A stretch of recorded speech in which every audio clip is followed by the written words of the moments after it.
Here's what I read in May and what I hope to get to in June. I listened to book 7 in Adrian's Undead diary. Some really good things happen in this one. Things that make me very happy for Adrian. Really enjoyed that one. I'm gonna give it like 3.5. Scarred, book 2 in the Never After series. I really like this one. I like this one better than the first book. 4 stars. Kindred by Octavia E. Butler. Mind-blowing. Shocking. Jaw on the floor.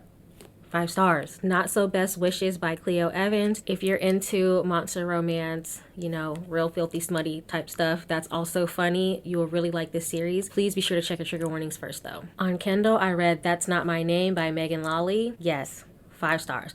That is one of the best thrillers I've read in a very long time. Finally, Oathbound by Tracy Deonn. I was a little bit let down by this one. This is the 3rd book in the Legendborn cycle. While a lot of things happen in this book, I felt it was a little bit slow and drawn out. I do see where this was necessary. I can see the build up for the 4th book and I'm super excited about that, but this one is so far not my favorite in the series. 3.5. Let's get into my June hopefuls. Still really want to read the arc that I was supposed to read last month, Run Away With Me by J.L. Simmonds. I'm actually starting that today. At the end of May, I started listening to Golden Sun, so continuing on with that. Also continuing on with Adrian's Undead Diary, listening to book 8. I already started and finished Listen for the Lie by Amy Tintera. I listened to that on my drive back from Black Romance Book Fest. Very good. I might as well tell y'all now because I did finish it already. I think it's sitting at 3.5, maybe 4 stars. I just don't know if it would be as good without the audio. The audio was incredible. Heartstopper. This is a graphic novel by Alice Oseman. Started this last night. I'm on part 2. I'm finishing this today. Super cute. I have already ordered the next 2. I like this. An Ember in the Ashes by Sabaa Tahir. I don't know anything about this. I heard it's really good. I'm specifically in the mood for a fantasy that's set in the summer. I find most fantasies are best read in like the fall and the winter time, but I want a summer type fantasy. So from the very brief research that I did, I tried to find some that I already owned.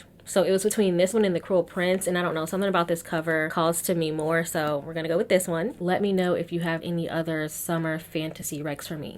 I need them. I was supposed to read this last summer. I did not, so we're reading it this summer. This is The Guest by Emma Cline. It's about a woman on Long Island. She's living with some guy. She makes some sort of faux pas in his home and he kicks her out. She wants to stay on Long Island, so she kind of bops around destroying people's lives, I guess, as she goes along. This is very much like, you know, weird girl summer read. Very excited about this. I've heard mixed reviews. I have it, so I'm gonna find out for myself. First time caller. I have yet to see a bad review for this book. I don't know too much about it. I want to go in blind. Very excited to read this. Finally, I'm reading Does It Hurt by H.D. Carlton. I'm excited about this. I'm excited about all of the books I'm reading. Let me know if you've read any of these books.